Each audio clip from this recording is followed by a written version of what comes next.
महाराज जी तो ये सीधे कहते हैं मैं एक आम इंसान हूँ, पंडित धीरेन्द्र कृष्ण शास्त्री। महाराज जी ने आज तक नहीं कहा कि मैं कोई चमत्कार करता हूँ। करने वाला परमात्मा बालाजी है, वो बालाजी कर रहे हैं। आप शादी करने वाले हैं, कहीं ऐसा तो नहीं जो लड़की होगी वो भी सनातनी होगी या वो भी पुजारन होगी या वो भी महात्मा होगी, जैसे जया किशोरी आजकल देखो आप, एक 26 साल का उम्र, वो कहता है कि दाग नहीं लगने दूंगा, इस सीना ठोक के कहता हूँ सनातन के अलग जगाता हूँ, अलग जगाता है। कि धीरेन्द्र शास्त्री संत है, महात्मा है या महापुरुष है? आजकल पाकिस्तान में जय जयकार हो रहा है, पूरे विश्व में जय जयकार होगी। बजरंगबली हैं, बजरंगबली की पूरे विश्व में जय जयकार होगी। अभी तो पाकिस्तान में देख रहे हैं ना, और पाकिस्तान में हाहाकार मचा है आटा के लिए। अब कहाँ है अल्लाह जो बच्चा दे सकता है 25, वो आटा नहीं दे सकता क्या? कहाँ गए अल्लाह? आए यहाँ बजरंगबली का कल शाम को बाबा जी को धमकी मिली है, लेकिन अभी पता नहीं कर पाए कि वह कहाँ के रहने वाले हैं। धमकी फिर चमत्कार कहाँ गया उस समय? अभी तो बाबा जी रायपुर में थे, रात में महाराज जी पहुंचे हैं धाम पे, और वो FIR लौकुश भैया ने कल ही करा दी थी। कराने की जरूरत क्या है, नाम बता देते सीधे। वो तो सब पता चल जाएगा। और उनके महाराज जी को धमकी नहीं दी गई थी, महाराज जी के भाई लौकुश गर्ग जी को धमकी दी गई थी। उनके फोन उस समय उन्होंने ये कहा था कि मुझे धीरेन्द्र कृष्ण से बात कराओ। अब महाराज जी के पास दरबार लगा है, महाराज जी के पास करोड़ों लोग हैं, महाराज जी अपने घर को देखने लगे, पहले वहां छोड़ के चले आए। और महाराज जी जहाँ आते हैं वहां तो अब 1 लाख 2 लाख लोग लाइन पे खड़े हो जाते हैं, 4 घंटा लगता है आने में। आलोकनाथ जी, आप उनके करीबी हैं, मैं आपसे जानना चाहूंगा कि धीरेन्द्र शास्त्री संत है, महात्मा है या महापुरुष है? महापुरुष है, संत नहीं है। ना संत नहीं हो, गृहस्थ संत। महात्मा नहीं? नहीं, बिल्कुल महात्मा नहीं है, संत नहीं है, गृहस्थ आश्रम के हैं और गृहस्थी वाले हैं, शादी भी करेंगे, वो कह ही रहे हैं जी। फिर उनकी पूजा होती है? पूजा, बिल्कुल अच्छी बात कही आप। मैं पूछ रहा हूँ क्योंकि आज देखा जा रहा है पूरे सोशल मीडिया पर चर्चाएं चल रही है। हम आप ये मानते हैं कि उनको एक सिद्धि मिली है ना।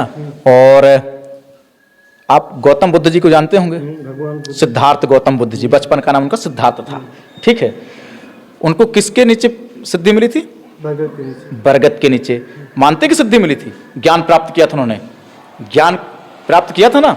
और महाराज जी को अगर गौतम बुद्ध जी को सिद्धि मिल सकती है, ज्ञान मिल सकता है, और अगर एक 26 साल का लड़का अगर ज्ञान प्राप्त, सिद्धि प्राप्त कर लेता, तो हम आप प्रश्न उठाएंगे कि कहां से इनको सिद्धि मिल गई।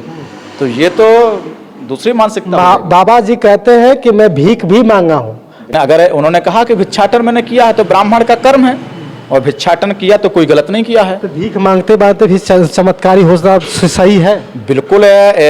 भीख, एक भिक्षाटन और भीख में बहुत बड़ा अंतर है। भिक्षाटन कभी कभी परिस्थितियां ऐसी हो जाती हैं, परमात्मा ना करे कि कभी किसी की हो, और ऐसा हो जाता है। देखिए महाराज जी ने तपस्या की है, और अधिकतर आपने देखा होगा हिमालय पर्वत वगैरह में। अभी आप देखिए एक तो बाबा जी है, 125 साल की उम्र है, वो रामचरितमानस बिना चश्मा लगाए पढ़ते हैं। अभी मैं न्यूज में देख भी रहा था, मध्य प्रदेश में रायसेन के खंडवा के पास हैं। तो देखिए शक्ति तो हमारे परमात्मा की बहुत बड़ी है, और शक्ति को नापा नहीं जा सकता है। आप भी अगर आज ही तपस्या कर लीजिए, मंदिर पे हम आप खड़े हैं, ये भोलेनाथ का ओमकारेश्वर मंदिर है, आप यहाँ तपस्या करके कल से बैठ जाइए कि मुझे यहाँ 9 दिन व्रत रखना है, मुझे कुछ खाना नहीं खाना है, मुझे कुछ नहीं करना है। आप 9 दिन यहीं पर खड़े हो जाइए, आप देखिएगा 9 दिन तक किसी तरह बैठे रहेंगे और यहीं तपस्या करते रहेंगे, आपको भूख भी नहीं लगेगी। बहुत बड़ा कर रहे हैं हम लोग। हम आपसे बस आखिरी सवाल जानेंगे कि जो धीरेन्द्र कृष्ण शास्त्री हैं, जो अपने आप को चमत्कारी पुरुष बताते हैं, ABP न्यूज को ने कह दिया कि नहीं ये चमत्कार नहीं है, और जबकि आज भी उनको चमत्कारी पुरुष कहा जाता है, लोग मानते हैं। और वही बाबा कहते हैं कि हम शादी भी करेंगे। देखिए महाराज जी कभी नहीं कहते कि मैं चमत्कारी हूँ, मैं कोई बाबा हूँ ना। महाराज जी की तो आप वीडियो भी सुनते हैं। नहीं, महाराज जी नहीं कह रहे हैं, सोशल मीडिया चल रहा है। महाराज जी तो ये सीधे कहते हैं मैं एक आम इंसान हूँ, पंडित धीरेन्द्र कृष्ण शास्त्री।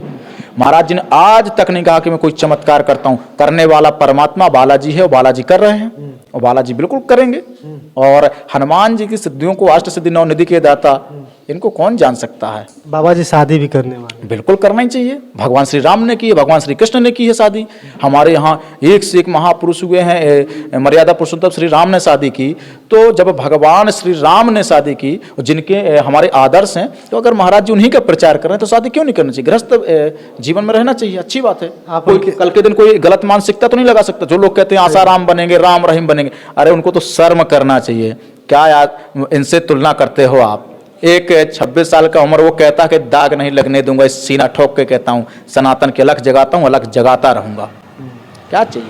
आपसे जानना चाहूँगा कि शादी करने वाले हैं, कहीं ऐसा तो नहीं जो लड़की होगी वो भी सनातनी होगी, या वो भी पुजारन होगी, या वो भी महात्मा होगी, जैसे जया किशोरी आजकल सोशल मीडिया जया किशोरी जैसे शादी की बात तो खारिज उन्होंने कर दी है, और सनातनी अगर कोई अच्छी पूजा पाठ करने वाली मिलती है तो बिल्कुल उससे करना चाहिए। जया किशोरी भी तो सही है आपके हिसाब अपनी जगह सही है। और महाराज जी की तो पहले उसको बहन ही शायद बोल चुके हैं, तो शादी उससे तो ऐसी कोई बात ही नहीं उठती है। अभी मैंने सोशल मीडिया में देखा था कि बहुत जल्द दावा करने वाले हैं कि जया किशोरी से शादी करेंगे, इसलिए मैंने आपसे सवाल। लोग तो मीडिया वाले हैं भैया, आजकल तो शाम को महाराज जी एक दिन सो रहे थे, सवेरे उठे तो देखे कि हमारी शादी हो गई। लोगों ने कहा महाराज जी आपकी शादी हुई? कहाँ? मीडिया में चल रहा है। कहा पागल हो गए क्या भैया, हमें तो पता ही नहीं। हमके हो गई, सवेरे देखे दूसरी लड़की, परसों तीसरी लड़की, तो लोग फैला रहे हैं। लोग अभी मैं कुछ मीडिया वाले तो मोदी जी मिलने गए बागेश्वर धाम सरकार, योगी जी कल सुबह पहुंचेंगे। सुबह हम पता कर रहे हैं कि मोदी योगी जी आ रहे हैं, नहीं भैया है तो कोई पता नहीं है।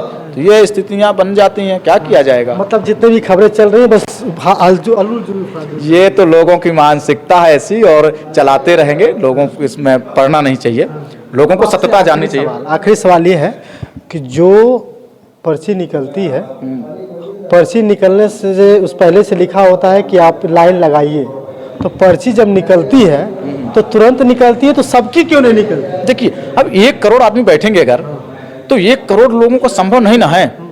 अगर 50 लोगों में किसी को महाराज जी उठा के बुला, जैसे आप ही हैं, आप ही को बुलाए कि भैया आप चले जाइए, आप किसी को उठा के ले आइए, जिसको आप उठा के लाएंगे उसी की बालाजी की कृपा होगी, वही पर्ची निकलेगी। अब करोड़ों लोगों की एक साथ पर्ची नहीं ना खुल सकती है। तो हम एक बात इसलिए मैं पूछ रहा हूँ कि सारे मीडिया वाले बहुत सारे लोग थे, तो सिर्फ एबीपी न्यूज की ही पर्ची निकली, सबका निकाल देना चाहिए था। किसी दूसरे दिन विश्वास, दूसरे दिन टाइम्स न्यूज वालों की निकल गई है, और कल भैया पहुंचे। एक समय क्यों नहीं निकलती? एक समय कैसे निकलेगी भैया? सबको तो समय देना है। वहां करोड़ों लोग क्या है, वो तो चैलेंज स्वीकार कर रहे थे ना, और वहां तो पूरे नेशनल मीडिया लगी हुई थी, तो महाराज जी ने चैलेंज स्वीकार किया, तो वहां तो मीडिया वालों को प्रश्न करना चाहिए था ना कि कहाँ महाराज जी क्या हो रहा है। वो एक नहीं, वहां तो 2 लोगों को महाराज जी ने कहा था अपने से उठ के चले आओ, तब तो पूरे मीडिया में लड़ रहे थे, मैं जाऊंगा मैं जाऊंगा मैं जाऊंगा। उनको खुद कन्फर्म नहीं था कि जाऊं तो जाऊं कौन। अब वो 50 है तो 50 लड़ रहे, महाराज ने कहा 2 लोग आ जाओ, जो आपसी में मतभेद ना करो, 2 लोग आ जाओ। 50 लोग को तो नहीं बैठा सकते ना मंच पे। एक मंच की गरिमा होती है, और हर चीज की एक। दोस्तों आपने क्या जाना, क्या समझा, क्या परखा? कहीं न कहीं आपने समझ लिया होगा कि मैं उन्हीं की बात कर रहा था जिनका नाम है धीरेन्द्र कृष्ण शास्त्री। पंडित धीरेन्द्र कृष्ण शास्त्री जी के ये शिष्य हैं। उनके साथ अक्सर उनका उठना बैठना रहना सहना होता है, और बहुत सारी बातचीत हुई। हम चरण सेवक हैं एक, और वही बने रहें, यही हमारे लिए काफ़ी है। चलिए, वीडियो कैसी लगी कमेंट करके जरूर बताइएगा, जितना भी कुछ हुआ होगा जरूर बताइएगा। बहुत बहुत धन्यवाद। शुक्रिया।